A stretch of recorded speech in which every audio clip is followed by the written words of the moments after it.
दो 125 ਤੇ ਨੇ ਤਿੰਨ ਉਹਦੇ ਟਿਕਾਈ ਡੱਬੇ ਦੇ ਵਿੱਚ ਨੇ ਉਹਨਾਂ ਕੋਲ ਪਿਸਟਲ ਹੈਗਾ ਉਹਨਾਂ ਨੇ ਇਸ ਤਰ੍ਹਾਂ ਪਿੱਛੋਂ ਫੜੀਆਂ ਇਸ ਤਰ੍ਹਾਂ ਵਿੱਚ ਸੁੱਟੀਆਂ ਇਸ ਤਰ੍ਹਾਂ ਹੀ ਉਹਨਾਂ ਪੜ ਕੇ ਉਹਨਾਂ ਦਾ ਟਿਕਾਈ ਡੱਬਾ ਮੈਂ ਤਾਈਆਂ ਦੇ ਲੱਗੀ ਆ ਬਾਹਮ ਵੀ ਉਹਨਾਂ ਵੇਖਿਆ ਉਹਨਾਂ ਨੇ ਫਿਰ ਸਾਨੂੰ ਤਿੰਨ ਚਾਰ ਦਿਨ ਲਾਰੇ ਲਾਉਂਦੇ ਰਹੇ ਸਾਰਾ ਕੁਝ ਵੇਖਿਆ ਸਾਡੇ ਨਾਲ ਕਿਉਂ ਨਹੀਂ ਕਰਦੇ ਗਰੀਬ ਬੰਦਿਆਂ ਨਾਲ ਨਹੀਂ ਸਾਨੂੰ ਇਸ ਤਰ੍ਹਾਂ ਕਰੋ ਬੱਚੇ ਲੈ ਕੇ ਆਉਂਦੇ ਸਾਨੂੰ ਫੈਰ ਮਾਰ ਦਿਓ ਸਾਨੂੰ ਕੋਈ ਚੀਜ਼ ਮਾਰ ਕੇ ਸਾਨੂੰ ਮਾਰ ਦਿਓ ਅਸੀਂ ਬੇਬਸ ਹੋ ਗਏ ਇਹ ਹੁੰਦੇ ਬੱਚੇ ਨੇ ਸਰ ਜੀ ਇਹ ਬੱਚੇ ਨੇ ਇੰਨਾ ਨਹੀਂ ਸੋਚ ਲੋ ਇੰਨਾ ਦਾ ਖੌਫ ਕਰ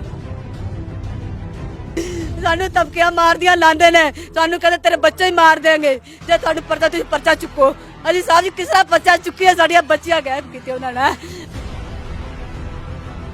ਸਾਹਿਬ ਜੀ ਜਦ ਸਾਨੂੰ ਜ਼ਹਿਰ ਦੇ ਕੇ ਮਾਰ ਦਿਓ ਜਾਂ ਸਾਡੀ ਹੈਲਪ ਕਰ ਲਓ ਜਾਂ ਸਾਡੀ ਸੁਣ ਲਓ ਇਹਨਾਂ ਮਾਸੂਮ ਬੱਚਿਆਂ ਦੀ ਖਾਤਰ ਉਹ ਪਤਾ ਕੀ ਅੱਛਾ ਕਿ ਬੱਚੀਆਂ ਹੰਗਰ ਬੱਚੇ ਕੀ ਕਰਨ ਉਹਨਾਂ ਨਾਲ ਜਾਸਤੀਆਂ ਸਾਹਿਬ ਜੀ ਭਾਵੇਂ ਮਾਰ ਦੇਣ ਭਾਵੇਂ ਜੋ ਮਰਜ਼ੀ ਕਰ ਸਕਦੀ ਜਦ ਤੱਕ ਮੇਰੇ ਬੱਚੇ ਨਹੀਂ ਆ ਸਕਦੀਆਂ ਸਾਹਿਬ ਜੀ मैं तो मर जाऊंगी।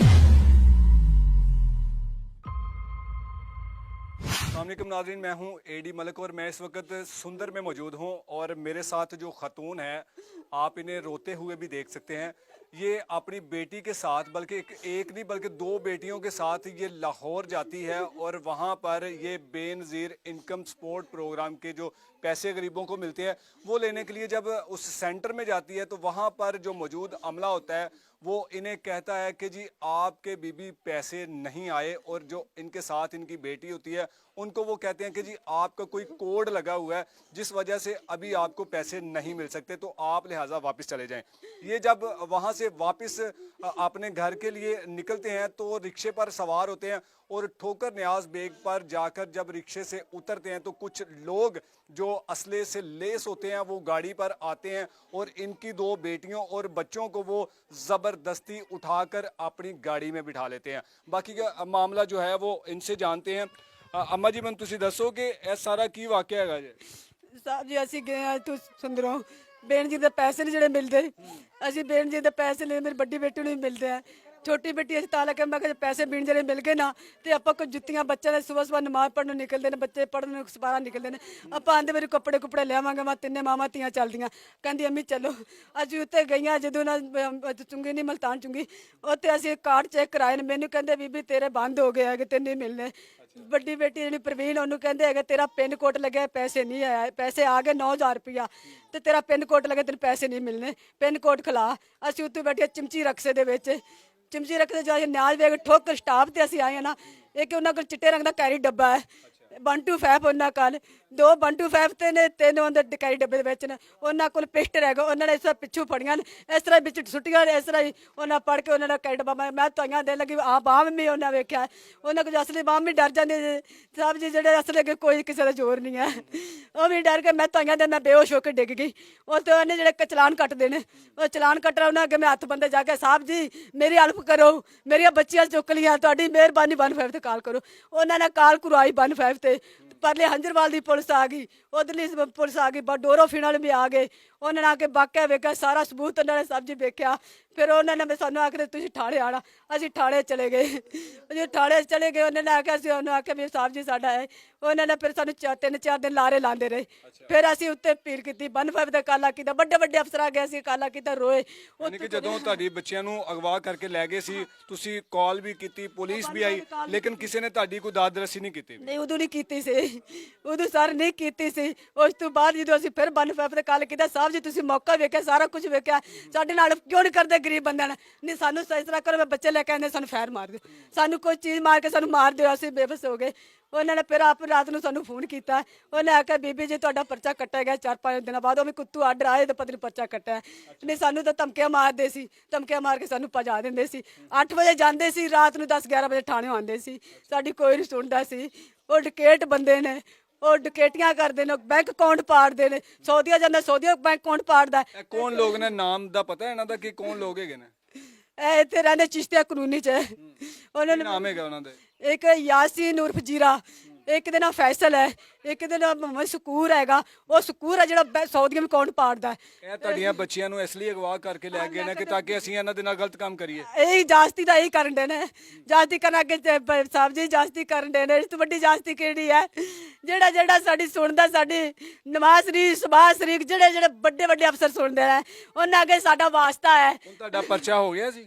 ਬਾਅਦ ਦੇ ਵਿੱਚ ਪਰਚਾ ਕਰਕੇ ਸਾਨੂੰ ਉਹਨਾਂ ਨੇ ਦਿੱਤਾ 4-5 ਦਿਨਾਂ ਬਾਅਦ। 4-5 ਦਿਨਾਂ ਬਾਅਦ ਪੁਲਿਸ ਨੇ ਪਰਚਾ ਕੱਢ ਕੇ ਹਾਂਜੀ ਦਿੱਤਾ। ਦਿੱਤਾ ਹੈ ਪਰਚਾ। ਕੋਈ ਮੁਲਜ਼ਮ ਗ੍ਰਿਫਤਾਰ ਨਹੀਂ ਹੋਇਆ ਉਹ ਹਾਲੇ ਤੱਕ? ਕਹਿੰਦੇ ਅਸੀਂ ਰਿਟ ਕੀਤੀ ਹੈ। ਰਾਤੀ ਉਹਨਾਂ ਨੇ ਆਖਿਆ ਅਸੀਂ 2 ਗੱਡੀਆਂ ਰਿਟ ਦੀਆਂ ਪਾਈਆਂ, ਬੰਦੇ ਨਹੀਂ ਫੜੇ। ਅਸੀਂ ਥਾਣੇਦਾਰ ਨੂੰ, ਅਸੀਂ ਰਾਤੀ ਥਾਣੇਦਾਰ ਕੋਲ ਗਏ ਆ, ਸਾਹਿਬ ਜੀ ਉਹਨਾਂ ਨੇ ਆਖਿਆ ਅਸੀਂ ਰਿਟ ਕਰਦੇ ਆ।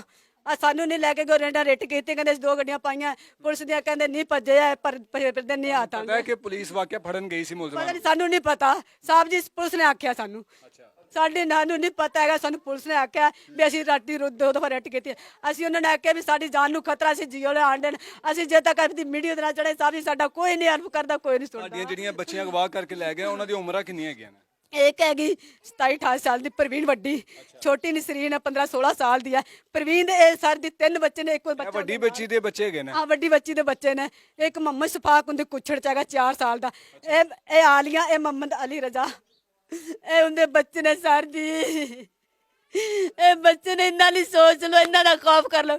ਅਸੀਂ ਰੋਟੀ ਤੋਂ ਆਵਾਜ਼ਾਰ, ਰਾਤੀ ਅਸੀਂ ਲਾਹੌਰ ਸੀ, ਮੈਂ ਭਾਜੀ ਨੂੰ ਫੋਨ ਕੀਤਾ, ਸਰ ਜੀ ਇਹ ਤੁਹਾਡੀ ਮੀਡੀਆ, ਤੁਹਾਡੀ ਜਲਦੀ ਹੋ ਸਕੇ ਸਾਡੀ ਭਰ ਲਓ, ਸਾਨੂੰ ਜਾਨ ਨੂੰ ਖਤਰਾ ਹੋ ਗਿਆ। ਉਹਨੇ ਕਿਹਾ ਮਾਂ ਜੀ ਮੋਬਾਈਲ ਬੰਦ ਕਰ ਦਿਓ, ਤੁਹਾਡੀ ਜਾਨ ਨੂੰ ਖਤਰਾ ਹੈ। ਅੱਛਾ, ਉਹ ਲੋਕ ਤੁਹਾਨੂੰ ਧਮਕੀਆਂ ਵੀ ਦਿੰਦੇ ਪਏ ਨੇ? ਧਮਕੀਆਂ ਦਿੰਦੇ ਨੇ, ਰਾਤ ਨੂੰ ਕਦੀ ਕਿਸ ਨੰਬਰ ਤੇ ਕਾਲ ਕਰਦੇ, ਕਦੀ ਕਿਸ ਨੰਬਰ ਤੇ। ਮੈਂ ਉਸ ਪੁੱਤਰ ਮੀਡੀਆ ਵਾਲੇ ਨੂੰ ਫੋਨ ਕੀਤਾ, ਮੈਂ ਕਿਹਾ ਪੁੱਤਰ ਸਾਡੀ ਜਾਨ ਨੂੰ ਖਤਰਾ। ਉਹਨੇ ਕਿਹਾ ਅੰਮਾ ਜੀ ਤੂੰ ਸਾਈਡ ਦੇ ਕੇ ਕਿਸੇ ਘਰ ਦੇ ਰਾਤ ਰਹਿ ਜਾਓ, ਤੇ ਮੈਂ ਸਵੇਰ 12-1 ਵਜੇ ਪਹੁੰਚਾਂਗਾ, ਬਿਲਕੁਲ ਤੁਹਾਡਾ ਹੈਲਪ ਕਰਾਂਗੇ। ਤੁਹਾਡੇ ਤੁਸੀਂ ਮਾੜੇ ਬੰਦੇ ਹੋ, ਤੁਹਾਡੀ ਤੁਸੀਂ ਕੀ ਚਾਹੁੰਦੇ ਹੈਗੇ ਹੋ? ਮੇਰੀਆਂ ਬੱਚੀਆਂ ਸਾਹਿਬ ਜੀ ਮਿਲ ਜਾਣ, ਮੇਰਾ ਨਿੱਕਾ ਦੋਤਰਾ ਮਿਲ ਜਾਏ। ਸਾਨੂੰ ਧਮਕੀਆਂ ਮਾਰਦੀਆਂ ਲਾਉਂਦੇ ਨੇ, ਸਾਨੂੰ ਕਹਿੰਦੇ ਤੇਰੇ ਬੱਚੇ ਹੀ ਮਾਰ ਦੇਣਗੇ ਜੇ ਤੁਹਾਨੂੰ ਪਰਚਾ, ਤੁਸੀਂ ਪਰਚਾ ਚੁੱਕੋ। ਅਸੀਂ ਸਾਹਿਬ ਜੀ ਕਿਸ ਤਰ੍ਹਾਂ ਪਰਚਾ ਚੁੱਕੀਆ? ਸਾਡੀਆਂ ਬੱਚੀਆਂ ਗਾਇਬ ਕੀਤੀਆਂ ਉਹਨਾਂ ਨੇ। ਮੇਰੇ ਬੱਚੇ ਨੂੰ ਕਹਿੰਦੇ ਨੇ, ਮੇਰੇ ਬੰਦੇ ਨੂੰ ਵੀ ਕਹਿੰਦੇ ਨੇ ਫੈਰ ਮਾਰਾਂਗੇ। ਮੇਰੇ ਨਿੱਕੇ ਨਿੱਕੇ ਬੱਚੇ ਨੇ, ਉਹਨਾਂ ਨੂੰ ਵੀ ਕਹਿੰਦੇ, ਜਿਹੜੇ ਉਸ ਤੋਂ ਵੱਡੇ ਬੱਚੇ ਨਾ, ਉਹ ਹੈਗੇ ਭਾਈ ਹੈਗਾ 12-13 ਸਾਲ ਦਾ, ਉਹਨੂੰ ਧਮਕੀਆਂ ਮਾਰਿਆ ਸਾਹਿਬ ਜੀ, ਮੈਂ ਗਾਇਬ ਕਰ ਦਿੱਤੇ। ਮੈਂ ਕਿਹਾ ਕੋਈ ਮਾਰ ਨਾ ਦੇਵੇ। ਜਿਹੜਾ ਜਿਹਦੇ ਕੋਲ ਤੁਹਾਡਾ ਪਰਚਾ ਹੈਗਾ, ਉਸ ਅਫਸਰ ਨੂੰ ਤੁਸੀਂ ਪੁਲਿਸ ਵਾਲੇ ਨੂੰ ਫੋਨ ਨਹੀਂ ਕੀਤਾ ਕਿ ਸਾਨੂੰ ਇੰਜ ਧਮਕੀਆਂ ਦੇ ਰਹੇ ਨੇ? ਮੈਂ ਸਵੇਰ ਰਾਤੀ ਵੀ ਆਖਿਆ ਹੈ, ਮੈਂ ਅੱਜ ਸਵੇਰ ਵੀ ਫੋਨ ਕੀਤਾ ਹੈ। ਕੀ ਨਾਮ ਉਹਦਾ? ਨਾ ਦਾ ਨਹੀਂ ਸਾਹਿਬ ਜੀ, ਮੈਨੂੰ ਪਤਾ ਉਹਨਾਂ ਦਾ ਫੋਨ ਨੰਬਰ ਹੈ ਸਾਡੇ ਕਿਹੜੇ ਕੋਲ। ਥਾਣੇ ਪਰਚਾ ਦਰਜ ਹੋਇਆ? ਇਹ ਨਹੀਂ ਜਿਹੜਾ ਮੁਸਤਫਾ ਟਾਊਨ, ਮੁਸਤਫਾ ਟਾਊਨ ਦੇ ਚ ਹੋਇਆ? ਟਾਊਨ। ਕੀ ਕਹਿੰਦੇ ਨਾ ਹੁਣ ਉਹ? ਉਹ ਮੈਂ ਉਹਨਾਂ ਨੂੰ ਆਖਿਆ ਸਾਹਿਬ ਜੀ ਤੁਸੀਂ ਸਾਡੀ ਹੈਲਪ ਕਰੋ, ਸਾਡੇ ਜਿੰਨੇ ਮੁਲਜ਼ਮ ਜਲਦੀ ਹੋ ਸਕਦਾ ਫੜ ਲਓ, ਨਹੀਂ ਸਾਡੀ ਜਾਨ ਨੂੰ ਬਹੁਤ ਖਤਰਾ ਹੈਗਾ। ਉਹ ਸਾਨੂੰ ਮਾਰਨ ਨੂੰ ਫਿਰਦੇ ਨੇ, ਅਸੀਂ ਕੀ ਕਰੀਏ? 4 ਬੰਦੇ ਰਾਤੀ ਫੇਰ ਆਏ ਨੇ। ਇਹ ਮਾਂ ਜੀ ਸਾਡੀ ਇੱਥੇ ਹੈਗੀ, ਬਾਈ ਬਡੇਰੀ ਸਾਡੀ ਇੱਥੇ। ਉਹਨਾਂ ਨੇ ਆਂਦੇ ਸਰ ਪੁੱਛੋ ਕਿੱਥੇ ਨੇ? ਉਹਨਾਂ ਕਿ ਇੱਥੇ ਨਹੀਂ ਹੈਗੇ, ਉਹ ਲਾਹੌਰ ਹੈਗੇ, ਉਹਨਾਂ ਕੋਲ ਪਿਸਟਲ ਹੈਗੇ। ਉਹ ਮਾਂ ਹੀ ਨਹੀਂ ਪਤਾ ਕੌਣ 4-5 ਬੰਦੇ ਹੈਗੇ, ਉਹ ਰਾਤੀ ਵੀ ਆਏ, ਸਾਡੇ ਘਰ ਆਏ ਨੇ। ਅਸੀਂ ਰਾਤੀ ਲਾਹੌਰ ਡਰਦੇ ਰਹਿ ਗਏ। ਸਾਹਿਬ ਜੀ ਅਸੀਂ ਕਿੱਧਰ ਜਾਈਏ, ਸਾਨੂੰ ਦੱਸ ਦਿਓ ਸਾਹਿਬ ਜੀ, ਜਾਂ ਸਾਨੂੰ ਜ਼ਹਿਰ ਦੇ ਕੇ ਮਾਰ ਦਿਓ, ਜਾਂ ਸਾਡੀ ਹੈਲਪ ਕਰ ਲਓ, ਜਾਂ ਸਾਡੀ ਸੁਣ ਲਓ, ਇਹਨਾਂ ਮਾਸੂਮ ਬੱਚਿਆਂ ਦੀ ਖਾਤਰ। ਤੁਹਾਨੂੰ ਯਕੀਨ ਨਹੀਂ ਹੈ ਕਿ ਪੁਲਿਸ ਤੁਹਾਡਾ ਸਾਥ ਦੇ ਰਹੀ ਹੈ? ਪਰ ਜਦੋਂ ਸਾਨੂੰ ਯਕੀਨ ਆ ਗਿਆ ਤਾਂ ਮੇਰੇ ਬੱਚਿਆਂ ਸਭ ਮੇਰੇ ਸਾਹਮਣੇ ਲਿਆਣਗੇ। ਉਹ ਡਕੈਟ ਬੰਦੇ ਨੇ, ਉਹ ਡਕੈਟ ਬੰਦੇ ਬੱਚੇ ਨੂੰ ਧਮਕੀਆਂ ਮਾਰ ਸਾਰਾ ਕੁਝ ਕਰਦੇ ਨੇ। ਉਹ ਪਤਾ ਨਹੀਂ ਕੀ ਅੱਛਾ ਕਿ ਬੱਚਿਆਂ ਹੰਗਰ ਪਤਾ ਕੀ ਕਰਨ ਉਹਨਾਂ ਨਾਲ ਜਾਸਤੀਆਂ। ਸਾਹਿਬ ਜੀ ਭਾਵੇਂ ਮਾਰ ਦੇਣ, ਭਾਵੇਂ ਉਹ ਜੋ ਮਰਜ਼ੀ ਕਰ ਸਕਦੇ, ਜਦੋਂ ਤੱਕ ਮੇਰੇ ਬੱਚੇ ਨਹੀਂ ਆ ਸਕਦੀਆਂ। ਸਾਹਿਬ ਜੀ ਮੈਂ ਤਾਂ ਮਰ ਜਾਵਾਂਗੀ। ਮੇਰਾ ਮੀਆਂ ਸ਼ੂਗਰ ਦਾ ਮਰੀਜ਼ ਹੈ, ਉਹਨੂੰ ਰਾਤੀ ਸ਼ੂਗਰ 550 ਦੇ ਸੀ। ਉਹ ਡਾਕਟਰ ਬੁਲਾ ਕੇ ਘਰ ਟੀਕੇ ਲਵਾਏ। ਘਰ ਉਹਨੂੰ ਆਖਿਆ ਜਿੱਥੇ ਅਸੀਂ ਜਿੰਨਾ ਘਰ ਰਾਤੀ ਰਹੇ ਨਾ, ਉਹਨਾਂ ਨੇ ਸਾਡੀ ਹੈਲਪ ਕੀਤੀ। ਉਹਨਾਂ ਤੁਸੀਂ ਹੁਣ ਤੁਹਾਡਾ ਮੁਤਾਲਬਾ ਕੀ ਹੈ? ਕੀ ਤੁਸੀਂ ਚਾਹੁੰਦੇ ਹੋ? ਕੀ ਅਪੀਲ ਕਰੋਗੇ? ਸਾਡੀ ਅਪੀਲ ਹੈ, ਸਾਡੀਆਂ ਬੱਚੇ ਸਾਨੂੰ ਮਿਲ ਜਾਣ।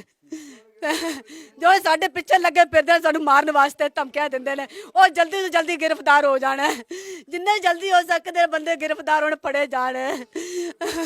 जी बिल्कुल, आपने सारी गुफ्तगू सुनी कि किस तरह इन लोगों पर जुल्म ढाए जाते हैं, कि ये जो बासर जो लोग हैं और दिन दिहाड़े आप अंदाज़ा नहीं लगा सकते कि जिस चौक से इनकी बेटियों को अगवा किया गया वहाँ पर सैकड़ों की तादाद में पुलिस एहलकार भी मौजूद होते हैं, लेकिन किसी ने आगे बढ़कर हिम्मत नहीं की कि इन मुलजमान का कोई तवाक्कुफ कर सकते या उनको को रोकने की कोशिश करता, लेकिन वो दनदनाते हुए इनकी बेटियों को अगवा किया और भाग गए। पुलिस इनके साथ किसी किस्म का कोई भी तावन नहीं कर रही।